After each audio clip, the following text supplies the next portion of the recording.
Vamos rogar a Deus, nosso Pai, a Jesus, o nosso Mestre querido, que a sua paz e seu amor possa estar sempre presente nos nossos pensamentos, nos nossos corações, nas nossas atitudes.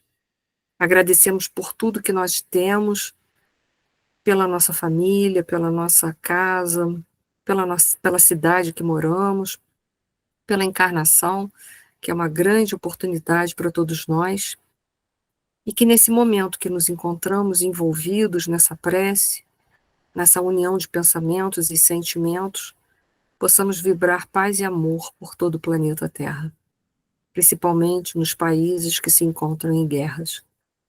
Agradecemos mais uma vez por tudo e que essa paz e esse amor continuem entre nós. Muito obrigada. Gente, uma boa noite de novo a todos. O nosso assunto hoje é socorro íntimo. O que será que nos socorre, né? Então a gente vai ver esse socorro interior, esse socorro íntimo. Como ele se processa, como ele funciona e a eficácia dele. Então vamos lá, vamos começar a fazer as nossas reflexões. Deixa eu voltar aqui, que entrou uma pessoa e eu estou fora. Vamos lá. Muito bem. O Emmanuel, essa mensagem é um trecho de uma mensagem de Emmanuel que chama-se, portanto, socorro íntimo, né? E ele começa assim: padeces provavelmente grandes conflitos. Tens a ideia de que os familiares não te compreendem. Acreditas que os melhores companheiros te abandonaram. Admites que estás vivendo entre aposentos fechados. Sofre na solidão e perguntas como abrir tantas portas trancadas. Entretanto, basta que te recolhas por dentro de ti mesmo e procures pelo apoio da humildade. Com ela encontrarás o segredo para que todas as portas se abram alegres diante de ti. Então, esse é o caminho, né? Para a gente, é uma proposta do Emmanuel para a gente, diante do nosso sofrimento, a gente procurar o caminho não para fora, que é o que a gente já tem feito há muitas e muitas vidas, mas procurar o socorro, a libertação, a abertura dessas portas que se parecem trancadas ao nosso redor quando a gente está em profundo sofrimento. Mas para a gente procurar esse socorro e abrir essas portas, a gente tem que se voltar para dentro de si próprio. E é lá que ele disse, com o apoio da humildade, uma virtude chave, deixada por nosso Senhor Jesus Cristo, deixada não, falada e refalada, vivida por nosso Senhor Jesus Cristo, por diversas vezes. Aliás, Jesus, ele vem ao mundo e já dá uma lição de humildade para a gente, porque ele nasce de uma forma muito simplória, um lugar simplório, tem como um bercinho, né? Ele nasce numa manjedoura, né? Então, toda essa o bercinho dele é a manjedoura, né? Toda essa simplicidade com que ele vem ao mundo, apesar de ser um espírito de escola, né? Porque nosso Senhor Jesus Cristo é um dos governadores do planeta Terra, é um espírito puro, um espírito crístico, que é um desdobramento dos espíritos puros, como está na Revista Espírita de 1868. Então, a gente vê que, apesar da grande bagagem de Jesus, ele nasce de uma forma simples. E depois, num dos seus sermões mais importantes, que é o Sermão da Montanha, um sermão tão importante que Gandhi diz que se perdesse todos os livros religiosos da humanidade e ficasse só o Sermão da Montanha, a humanidade estava salva. Olha que coisa interessante. E Jesus abre o Sermão da Montanha com as bem-aventuranças. E a primeira bem-aventuranças é bem-aventurados os pobres de espíritos. Olha só, falando da humildade. E é verdade que sem a humildade, que é a antítese do orgulho, a gente não vai em lugar nenhum, a gente não vai em lugar nenhum no sentido de espiritualizar-se, né? Melhor dizendo, a gente não se espiritualiza, porque para espiritualizar-se é preciso abandonar as duas grandes chagas da humanidade, que é o orgulho e o egoísmo. Então, a proposta de Emmanuel é uma proposta crística, né? Ele fala novamente: entretanto, basta te recolhas para por dentro de ti mesmo e procures o apoio da humildade. Essa humildade que vai nos facilitar encontrar o socorro, porque ela vai abrir dentro de nós possibilidades, ela vai nos mostrar o quanto que nós temos de potencial dentro de si, de coisas boas e de coisas ruins. A humildade é essa capacidade de reconhecimento. A palavra humildade, ela significa reconhecimento. E a gente precisa se reconhecer, saber o que temos de bom e de ruim. E não é orgulho a gente descobrir o que tem de bom, não, porque é o que temos de bom que vai nos ajudar a transmutar, a transformar o que nós temos de ruim dentro de nós, porque sem qualidades não vamos poder nos modificar. Adorei sua cachorrinha, né, Marilza? Não sei se eu me esqueci o nome, não sei se menino ou menina, agora me falhou a lembrança, mas adorei. É bom que os bichinhos participam da aula, né? Aliás, dos animais nos trazem muita fonte de alegria, né? Eu logo, meus olhinhos foram lá para a tela encontrar, eu adoro bicho. Então, aonde eu vejo um, parece que é a força de atração que me leva para lá. Vamos lá. O cerne desse texto está falando do sofrimento, que a gente sabe que o sofrimento é a dor que cronificou. A dor que nos bate à porta, ela não vem com nenhum objetivo de nos sacrificar, de nos maltratar. Ela vem com uma proposta educadora ou reeducadora. Então, a dor é a benfeitora que a Joana de Ângeles fala, ela chama a dor de benfeitora. É aquela que vem te promover, fazer com que haja um crescimento dentro de você, porque ela vem para nos propor um crescimento, uma transformação. Então, ela vem com a proposta de deixar uma experiência e não de nos maltratar. Então, ele vai falar diversas camadas da dor, né? A primeira é a incompreensão familiar, que parece que ninguém compreende a gente, que está ali, ele começa no texto falando isso para a gente, vou até voltar aqui um pouquinho, olha lá. Padece provavelmente grandes conflitos, tens a ideia de que os familiares não te compreendem. Então, a primeira camada, a gente acha que nem a família nos compreende. No segundo momento, ele vai falar de uma outra camada, né? Se já é difícil a família não entender, ele diz que às vezes a dor nos traz um sofrimento de abandono dos companheiros, além da incompreensão familiar, muitas vezes ela chega permeando a nossa vida de abandono dos companheiros também. Então ela chega e traz esse abandono também. Espera aí, como eu saí da tela, eu sei que alguém acho que levantou a mão.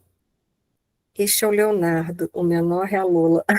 São os bichinhos, obrigada. Eles são sempre bem-vindos, viu? Então, é o Leonardo e a Lola. Que bonitinhos. Então, a dor chega e traz, às vezes, de verdade a incompreensão da família, depois traz, às vezes, de verdade o abandono dos companheiros, né? Então, ela vai se expandindo. Ela está presente na nossa casa e continua, né? Indo num círculo um pouco menos íntimo, né? Que são os amigos, mas ainda são íntimos. E, ao mesmo tempo, parece que ela nos traz uma prisão interior, né? Que a gente fica ali vivendo dentro dos aposentos fechados, como ele coloca ali. É uma metáfora poderosa, né? Mostrando quanto que a gente fica... A dor é tanta que parece que a gente está trancafiado dentro dela. A gente e a dor, parece que só tem isso, né? A gente fica naquele cárcere, né? Como se fossem paredes físicas e que nos traz muita angústia, muito desespero. E que parece que são paredes como é que a gente fala? Intransponíveis, que nós não vamos conseguir superar, passar, né? Que são barreiras intransponíveis que ele coloca, né? Que a gente está colocando, né? Traz a angústia, traz a solidão que a gente colocou ali. Então, a dor às vezes chega nesse contexto aí, ó, nesse contexto poderoso aí, forte, pesado dentro da nossa vida. Mas por que será que às vezes ela vem com essa carga toda? Deveria ser a nossa pergunta, né? A gente poderia estar evoluindo pelo amor que não traria essa angústia, essa sensação de solidão. Mas como a gente não tem sabedoria ainda o suficiente para escolher o amor, aí vem a dor para nos sensibilizar verdadeiramente, né? E aí vamos continuar dentro do raciocínio. E aí tem uma solução proposta por Emmanuel, né? Em vez de buscar a solução no exterior, tentando forçar uma compreensão das outras pessoas, que é o que a gente está fazendo, a gente quer que a família compreenda, a gente quer que os amigos compreendam, né? A gente quer que todo mundo que está ao nosso redor possa compreender, né? O Emmanuel sugere um movimento para dentro, e não um movimento para fora, de buscar que outras pessoas possam nos auxiliar. Até porque a ajuda pode acontecer e sempre acontece, né? A ajuda vem de fora, mas a solução é sempre de dentro. Mas a gente acaba buscando a solução dos problemas para fora, na família, nos amigos, mas eles não têm a solução. No máximo, eles têm uma mão que podem se estender para a gente ou não, porque às vezes a mão deles não se estendem, não é porque a pessoa não quer te dar nada de ajuda, porque às vezes a pessoa não tem aquilo para te dar. Também tem isso, né? A gente às vezes olha para as pessoas e fala assim: nossa, quanta ingratidão, minha família não me ajuda. Mas às vezes a família não ajuda porque não sabe o que vai fazer. E não é por mal, por desprezo à tua dor, mas por uma incapacidade interna, não saber o que vai dizer. Quantas vezes a gente passou, né, com problemas, né, com amigos que têm problemas, os amigos às vezes vieram nos buscar e a gente às vezes não tinha muito o que falar para aquela pessoa. Então, essa impotência às vezes é real, não é fictícia, não é por um fruto de um desprezo, de um orgulho, de um egoísmo, é por não tem mesmo porquê, né, dar alguma coisa para a gente. Então ele fala, por que a gente não deve buscar a solução fora? Porque, em verdade, a solução não está fora, a solução está dentro. Os familiares, às vezes, não têm capacidade para fazer, ou quando tem também, no máximo eles vão ajudar, mas eles não vão solucionar o nosso problema. Então, por que essa proposta de Emmanuel para dentro, né? Espera aí que eu acabei saindo do slide. Uma passagem de Jesus, que também está no Sermão da Montanha, mas mais para frente, né? O Sermão da Montanha, no Evangelho de Mateus, começa no capítulo 5. Ele fala assim: entrem ou entrai pela porta estreita, pois larga é a porta e espaçoso o caminho que conduz à perdição, e muitos são os que entram por ela. Como é estreita a porta e apertado o caminho que conduz à vida. A vida que ele se refere é a vida verdadeira, que é a vida espiritual, né? Porque aqui na Terra nós temos um ciclo de nascimento e morte. Mas a vida está sempre presente na gente porque a gente é espírito imortal. Então ele está falando da vida espiritual, né? Que conduz à vida. E são poucos os que o entram ou entram por essa porta estreita, né? Então a proposta de Jesus é a porta estreita, que é a libertação, né, dos condicionamentos da vida material, nós nos libertarmos dos condicionamentos da vida material, nos desapegarmos das coisas materiais, e um desapego, uma proposta muito maior do que um desapegar-se das coisas materiais, mas é o desapegar-se também das coisas emocionais que nos deixam ainda vinculados à vida material. A proposta de desapego que Jesus fala com a porta estreita é uma proposta muito ampla. É um desapego espiritual, é um desapego material, é um desapego emocional, um desapego de conceitos, é uma quebra de paradigmas. Então, Jesus vai muito além quando ele fala da porta estreita. E essa porta é estreita porque a gente tem que passar sozinho por ela. Ninguém pode fazer com que eu me desapegue de alguma coisa, né? Só quem pode me promover os desapegos e a libertação dos sofrimentos sou eu mesma. Então, Jesus já coloca isso ali. Porque eu tenho que me resolver comigo mesmo. Sou eu que tenho que me promover. Sou eu que tenho que me espiritualizar. Ninguém aqui pode espiritualizar-se pelo outro. Então, a proposta de Jesus é uma proposta libertadora, mas é uma proposta difícil de ser vivida. Não é fácil, não, passar por essa porta estreita. A gente se resolver com a gente. E aí, se a gente consegue se resolver com a gente, se a gente consegue extrair da dor uma experiência, a gente fica mais maduro emocionalmente, mais maduro espiritualmente, e a gente consegue se resolver melhor com os outros, é ou não é? Então é uma proposta desafiadora de Jesus, não é mole não, mas é uma proposta libertadora, sem sombra de dúvidas, né? E aí a gente vai pensar um pouquinho, dentro do pensamento de Buda, eu botei o Buda ali, porque o Buda é um dos missionários de Jesus, né, que veio trazer as mensagens, né, dele aqui para a Terra também. E no texto de Emmanuel coloca assim: sofres na solidão e perguntas como abrir tantas portas, né? Então você ainda está apegado, né? Você quer se libertar do sofrimento ou qualquer cruz, né? Sofres na solidão, né? Dentro de você mesmo, pergunta como é que eu vou abrir tantas portas que estão trancadas? Quer dizer, mostrando que quando a gente está no sofrimento, o que, que a gente quer fazer? Se livrar dele, não é?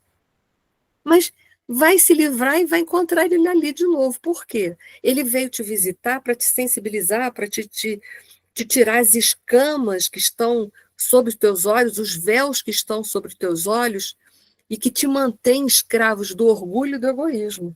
Ele veio para quebrar isso, para tirar esses véus, para você se libertar dele, né? E o orgulho e o egoísmo nos deixam apegados, né, aos ciclos reencarnatórios de dor.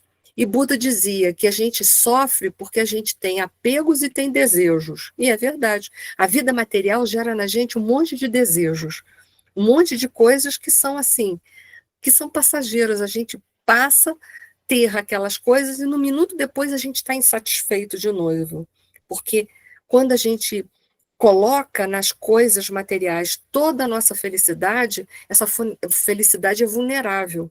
Por quê? Porque as coisas podem deixar de existir, porque aquelas coisas nos satisfazem momentaneamente, mas depois a gente está novamente com fome, com sede, com frio, com necessidade novamente. Um exemplo muito banal para a gente entender. A gente almoçou ontem e hoje teve que almoçar de novo, não é? Por quê? Né? Porque é um saciar-se material. A matéria nunca consegue nos saciar plenamente. Ela nos sacia por horas, mas depois a gente tem fome, a gente tem sede, tem frio novamente. Mas a proposta tanto de Jesus como de Buda é que a gente encontre a felicidade, a gente encontre o saciar-se nas coisas espirituais, que são eternas e nunca vão deixar a gente esfaimado. Nunca a gente vai ter fome e sede de novo. Lembra da passagem da mulher samaritana? Jesus fala assim: se você soubesse quem está te pedindo água, poxa, você ia ficar encantado, né? Você ia ficar encantado. Porque a água que eu tenho para te oferecer é uma água que nunca mais você vai ter sede. E aí ela fala: onde tem essa água? Onde eu posso pegar? Ela não entende que esse saciar é das suas leis, das suas verdades que nos libertam e nos tiram dos apegos e dos desejos insaciáveis. Então, Buda, ele tem esse contexto também, porque ele também foi enviado de Cristo, né, de Jesus. Então, a pergunta de como abrir tantas portas trancadas revela ainda em nós o desejo de controle sobre as circunstâncias materiais, sobre as circunstâncias eternas. E que controle a gente tem sobre o externo? A gente não tem controle nenhum sobre o externo. Quem aqui pode dizer que não quer morrer e não vai morrer, por exemplo? Não tem como. Esse mundo aqui é impermanente, né? Ele não é permanente, ele é impermanente. Então, todas as coisas aqui são passageiras, como eu disse. A gente come, amanhã tem fome. A gente nasce e amanhã tem que morrer. Esse amanhã pode ser daqui a 100 anos, mas, enfim, vai ter que morrer, né? Então, é um indivíduo que deseja que os outros mudem e que a situação se altere para que ele possa ser feliz. E esse desejo é a fonte da dor. Então, quando a gente tem dor e a gente quer a compreensão do outro, quer a solução do outro, a gente ainda está botando para fora aquilo que a gente tem que encontrar dentro da gente. Que a gente está esperando que as pessoas mudem para a gente não sofrer mais. A gente está esperando que as pessoas nos ofereçam uma felicidade. A gente está esperando que o fora, que está fora, resolva o que está dentro. Mas a situação tem que ser diferente. A gente tem que buscar essa liberdade, esse libertar-se do sofrimento e das dores e das expectativas que a gente criou, que está deixando a gente infeliz. Eu não sei se eu estou conseguindo exatamente me fazer entender, né? Acho que sim, que vocês fizeram assim, né? Então vou seguir. Então, a proposta de Emmanuel, a proposta de Jesus e a proposta de Buda é a mesma. Vá se encontrar a libertação das suas dores dentro de você. Você está infeliz porque você está querendo controlar as situações externas, você está querendo que as pessoas façam de tudo para você ser feliz. Mas, gente, a gente pode fazer de tudo para o outro ser feliz? Nem a gente não pode, né? Se as mães aqui, eu sempre dou exemplo das mães, as mães que estão aqui pudessem, elas dariam a felicidade eterna para os seus filhos, só que não pode, é a conquista deles. E é uma conquista nossa também, né? Então, entretanto, basta que te recolhas por dentro de ti mesmo e procures pelo apoio da humildade. A humildade é aquilo que a gente falou lá no início, é o reconhecimento de si próprio, quem eu sou. E aqui é um reconhecimento mais profundo ainda, é uma proposta tanto de Jesus como de Buda também. É o reconhecimento desse eu, desse ego, né, que se sente incompreendido e abandonado.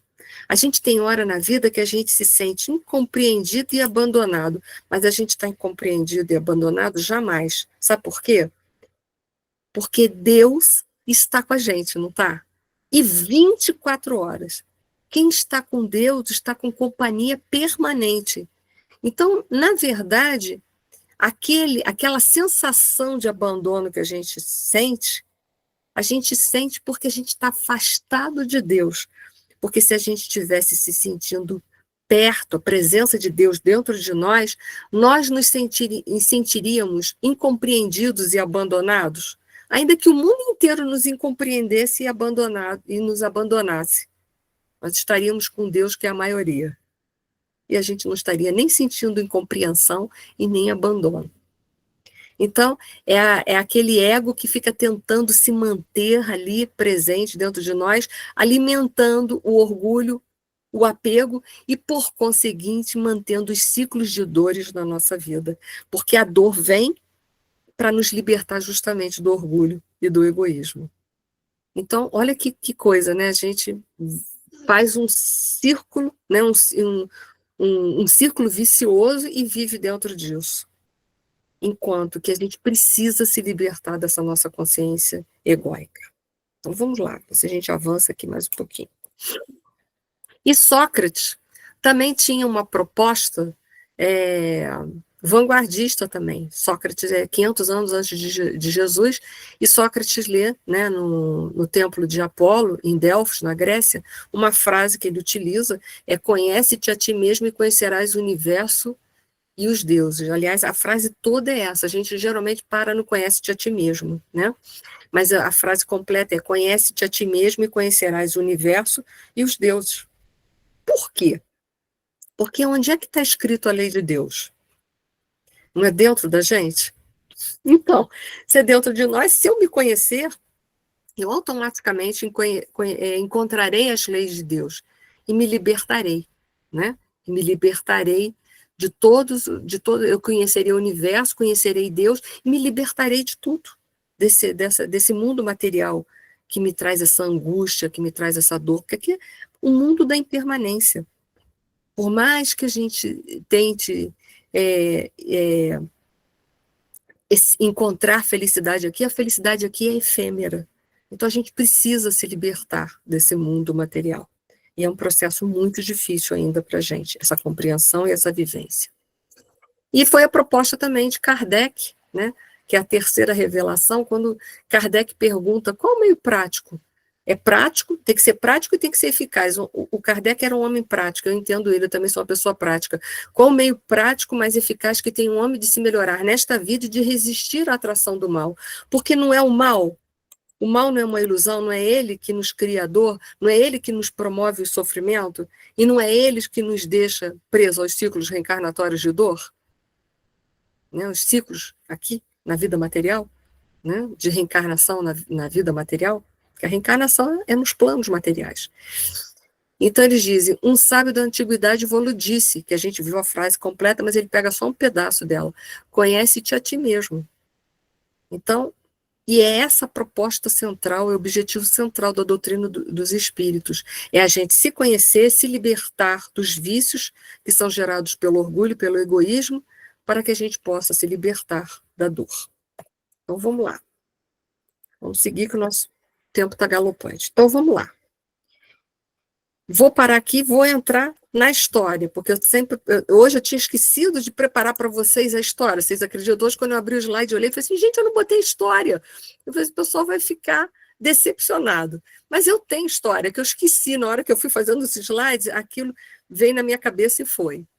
Então, é uma história da mitologia. Dizem que os deuses estavam todos reunidos e eles decidiram criar o homem e a mulher.